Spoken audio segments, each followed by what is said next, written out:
तरंग से संबंधित कुछ महत्वपूर्ण डेफिनेशन जो होता है, आवृत्ति, आवर्तकाल, आयाम, तरंग धैर्य, ये क्या होता है हम लोग जानेंगे। तरंग से संबंधित महत्वपूर्ण डेफिनेशन, तरंग हो या सर्कुलर मोशन हो, वृत्तीय गति हो, या मैक्सिमम जगह पे आप कभी ना कभी फिजिक्स पढ़ेंगे तो आप समझेंगे कि कभी आवृत्ति का नाम आ जाता है, कभी आवर्तकाल का नाम आ जाता है, कभी तरंग धैर्य का नाम आता है, कभी आपको सुनाई देगा कि आयाम क्या है, कभी तरंग धैर्य क्या है, ये बार बार आप सुनते रहेंगे। आज हम इस वीडियो में आज आप इस वीडियो को पूरा देख रहे हैं और हम आज इस पूरे वीडियो में आपको ये क्लियर कर देंगे, आपका डाउट क्लियर हो जाएगा कि आवर्तकाल क्या होता है, अंग्रेजी में इसको टाइम पीरियड कहते हैं, आवृत्ति क्या होता है, फ्रीक्वेंसी जो इंग्लिश में बोलते हैं, और तरंग धैर्य क्या होता है, वेवलेंथ इसको बोलते हैं, उसका सिंबल क्या होते हैं, उसका फार्मूला क्या होते हैं, टोटल जानकारी हम लोग देंगे। चलिए तो बिना कुछ देरी किए हुए हम आज समझते हैं।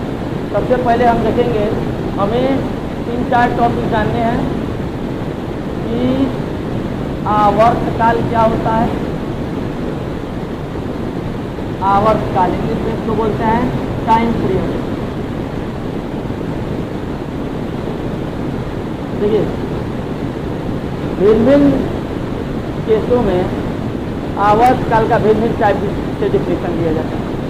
अगर आप सर्कुलर मोशन देख रहे हैं, वृत्तीय गति, अगर कोई वस्तु वृत्ताकार पथ पर घूम रहा है, यदि कोई वस्तु वृत्ताकार पथ पर घूम रहा है तो हम लोग उसको बोलते हैं वृत्तीय गति कर रहा है। तो वृत्तीय गति के केस में कोई पूछेगा कि आवर्तकाल क्या है, वृत्तीय गति के केस में कोई पूछेगा कि आवर्तकाल क्या है, तो ये देखो हमको कैसे बताने हैं। सुनिए कि कोई वस्तु जैसे यहाँ से चलना शुरू किया और फिर यहीं पे आ जाता है तो हम कहते हैं एक चक्कर कंप्लीट कर दिया। कोई वस्तु एक चक्कर कंप्लीट करने में जो समय लगाता है उसको हम लोग बोलते हैं आवर्तकाल, टाइम पीरियड। ये है वृत्तीय गति के संदर्भ में। अगर वृत्तीय गति कुछ पढ़ रहे हैं तो पूछेगा आवर्तकाल क्या है, कहीं यदि कोई वस्तु वृत्तीय गति कर रहा है तो एक चक्कर पूरा करने में जो समय लगाता है उसको हम लोग कहते हैं आवर्तकाल। ठीक है, आइए, ये तो सर्कुलर मोशन से संबंधित हो गया। अब दूसरा बात देखते हैं, इस प्रकार की आकृति को हम लोग पेंडुलम कहते हैं, जिसको किसी दृढ़ आधार से बांध दिया जाए एक धागे की सहायता से और लटका दिया जाए। इसको एक तरफ आप छोड़ दीजिएगा, एक तरफ घुमा के इधर इस पर अगर छोड़ देते हैं तो एक बार उधर जाएगा, फिर आता है, फिर इधर ये एक बार इस तरफ जाएगा, जितना डिस्टेंस इधर गया होगा उतना ही डिस्टेंस इधर भी जाएगा और फिर उधर से आएगा, फिर उधर से आएगा। ठीक है, तो इसको हम लोग बोलते हैं दोलन गति। यह है दोलन गति। एक बार इधर जाना, फिर वापस आना, फिर इधर जाना और वापस आना, इसको कहा जाता है एक दोलन। एक बार अपनी इसको बोलते हैं साम्य अवस्था से एक बार जाना और एक बार आ जाना, फिर दूसरे तरफ एक बार जाना और एक बार आ जाना, इसको कहते हैं हम लोग दोलन गति। एक बार गया, फिर आ गया, फिर गया और आ गया, इसको कहा जाता है एक दोलन। तो क्या कहते हैं, एक दोलन। कोई पेंडुलम ऐसे मोशन कर रहा है तो अपने इक्विलिब्रियम पोजीशन से एक इसको साम्य अवस्था कहेंगे, जैसे रुकेगा, यहाँ से एक बार गया, फिर आ गया, फिर गया और फिर आ गया, मतलब एक दोलन करने। एक दोलन में करने में जो समय लगाता है उसे आवर्तकाल कहते हैं। यहाँ देखिए, दो केस में आप आवर्तकाल पढ़ लिए, जहाँ पे आप दोलन गति में जान गए, यहाँ पर आप जान गए वृत्तीय गति में आवर्तकाल जान गए कि आवर्तकाल क्या होता है, एक चक्कर पूरा करने में लगा हुआ समय। वृत्तीय गति करता हुआ कोई वस्तु एक चक्कर पूरा करने में जो समय लगाता है उसको हम लोग कहते हैं आवर्तकाल। ठीक है, अगर कोई वस्तु दोलन कर रहा है तो एक दोलन पूरा करने में लगा हुआ समय, दोलन को अंग्रेजी में ऑस्सिलेशन कहा जाता है। ऑस्सिलेशन, एक दोलन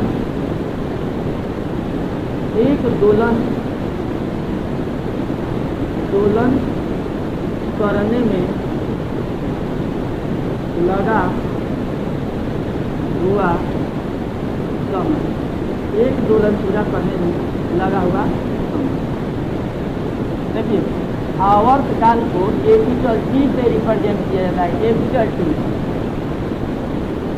हम दो केस आवर्त काल का पढ़ लिए। जब कोई वस्तु वृत्तीय गति कर रही है तो एक चक्कर पूरा करने में जो समय लगाती है उसे हम लोग कहते हैं आवर्त। जैसे घड़ी की सुई जो है, सेकेंड वाली सुई जो है, एक चक्कर पूरा करने में 60 सेकेंड लगाती है, इसका मतलब उसका आवर्त काल हो गया 60 सेकेंड। मिनट की सुई एक चक्कर पूरा करने में आपका कितना 1 घंटे लगा देती है, इसका मतलब उसका आवर्त काल होगा 1 घंटे।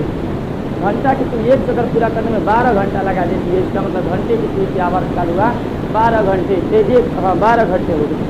इसी तरह से दोलन कोई वस्तु कर रहा है, जैसे पेंडुलम हो गया, ऐसे दोलन कर रहा है, एक दोलन करने में जो समय लगाएगा उसे हम लोग कहेंगे उसका आवर्त काल। एक दोलन किसको, एक बार लेफ्ट जाए फिर उधर से आ जाए, फिर जाए और फिर आए, दोनों तरफ एक बार जाकर अपने इक्विलिब्रियम साम्य अवस्था में आ जाता है, तो हम लोग उसको बोलते हैं एक दोलन कर दिया। एक दोलन कंप्लीट करने में लगे हुए समय को हम लोग कहते हैं आवर्त काल।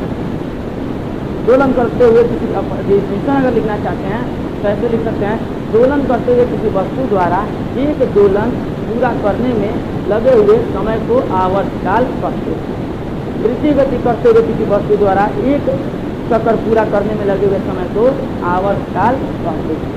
चलिए अब हम आते हैं तरंग के केस में। अब हम आते हैं तरंग के केस में। देखिए अब तरंग जो है या वाइब्रेशन हो रहा होगा, वाइब्रेशन। तो देखिए वाइब्रेशन के केस में आते हैं। यहाँ देखिए हम आपको पता हो, देखिए ये मान लीजिए किसी मीडियम है, ये वाटर होगा, पानी, इसका ये मीडियम से ये छोटे पार्टिकल, ठीक है। जब हम इसमें डिस्टर्बेंस उत्पन्न करेंगे, जब किसी पत्थर को फेंकते हैं पानी में, तो जो पानी में जहाँ पत्थर गिरेगा वहाँ के जो पानी के जो कण होते हैं वो पानी के कण डिस्टर्बेंस के कारण कंपन करना चालू कर देते हैं।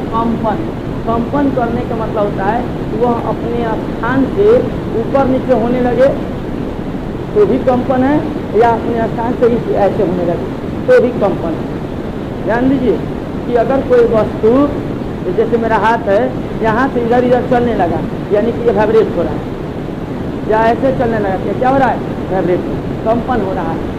तो कंपन हो, जब हम किसी लिक्विड में किसी पत्थर को फेंकते हैं तो लिक्विड में डिस्टर्बेंस उत्पन्न होता है। डिस्टर्बेंस उत्पन्न होने के कारण इसके पास से जितने पार्टिकल है वो पार्टिकल कंपन करना शुरू कर देता है। वो पार्टिकल क्या करता है, जो यहाँ के कण रहेंगे, पानी के कण जो रहेंगे, वो कंपन करना शुरू कर देते हैं, कंपन करना शुरू कर देंगे। ऐसे तो इसको मिलाइएगा तो आपको ऐसे तरंग चलते हुए दिखाई देंगे, ऐसे तरंग चलते हुए दिखाई देंगे, ठीक है। ऐसे तरंग चलते हैं पानी में, ऐसे आपको तरंग चलते हुए दिखाई देंगे। वो तरंग जो चलते हैं उस पानी के कण को कंपन करने के कारण वो तरंग उस तरह से दिखाई देगा। तो ये जो कंपन करते हुए अगर कोई कण है, एक यहाँ पर कण है, वो कंपन कर रहा है, एक बार ऊपर गया, फिर आया, फिर नीचे गया, फिर आया, इतने समय में तो हम लोग आवर्त काल कहते हैं कि कंपन करता हुआ कोई कण एक बार अपने से इधर जाए, फिर इधर आ जाए, इधर जाए और आए, और फिर इधर जाए और फिर आए, इतने समय में तो जो हम लोग कहते हैं, इतने समय को हम लोग क्या कहते हैं, आवर्त काल कहते हैं। अब देखिए इसी समय में, इसी कंपन के दौरान जो तरंग होती है, जो तरंग चलती है, वो तरंग एक ऐसे चलती है, सुनिए, वो तरंग ऐसे चलती है। तरंग इस ऊपर वाले जो ऊपर उठा हुआ भाग होता है, इसको हम लोग स्ट्रिंग कहते हैं। ऊपर वाले को स्ट्रिंग कहा जाता है, स्ट्रिंग। और ये नीचे जो आया है, ये नीचे, इसको गर्त कहा जाता है, गर्त। ये जो चल रहा है ये तरंग का सिंबल है। तरंग जो ये पानी पे चलेगा ऐसे ही चलेगा। ऊपर वाले को स्ट्रिंग कहा जाता है और नीचे वाले को क्या कहते हैं, गर्त कहते हैं, ठीक है। तो आप देखिए कि जो यहाँ का कण होगा, एक बार ऊपर जाएगा, फिर नीचे आएगा, फिर ऊपर जाएगा, नीचे आएगा, फिर नीचे जाएगा, फिर ऊपर आएगा। तो एक कंपन पूरा किया, उतने समय में तरंग इधर आगे ऐसे बढ़ जाती है, तरंग ऐसे आगे बढ़ जाती है। तो ये तरंग को एक स्ट्रिंग एक गर्त बनाने में जो समय लगता है, उस समय को हम लोग क्या कहते हैं? आवर्त। एक स्ट्रिंग और एक गर्त बनाने में जो समय लगा, इससे इसके बीच में यहाँ से यहाँ तक तरंग को जाने में जो समय लगा, उसको हम लोग क्या कहते हैं? तो क्या कहते हैं हम लोग? आवर्त। डिफिनेशन कैसे बोल सकते हैं हम? डिफिनेशन बोल सकते हैं कि जब किसी द्रव में विक्षोभ उत्पन्न किया जाता है तो माध्यम के पर कंपन करना चालू कर देते हैं। समझिए, लिखना होगा। तो अगर आप ये सब समझना चाहते हैं वैसे तो कॉपी पेन लेकर बैठे रहें, जैसे सब डिफिनेशन बोल रहे हैं आप उसको नोट करते हैं।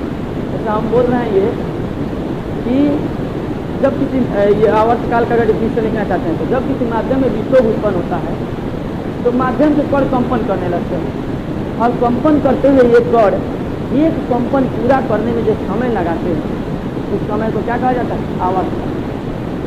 जब किसी माध्यम में विक्षोभ उत्पन्न होता है तो माध्यम से कण कंपन करने लगते हैं।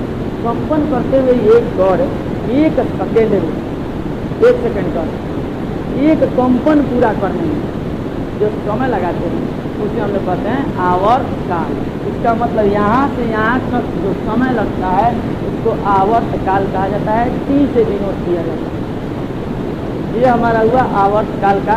टी से डिनोट करते हैं क्योंकि आवर्तकाल एक समय है, उसको इसका सिंबल क्या होता है? आवर्तकाल का जो सिंबल होता है वो कैपिटल टी होता है। मात्रक क्या होगा? यहाँ एक समय है तो इसका मात्रक सेकेंड होता है। आवर्तकाल का मात्रक क्या होता है? सेकेंड होता है। ठीक है, आप इस आवर्तकाल को नोट करें, हम आगे आवृत्ति बताते हैं।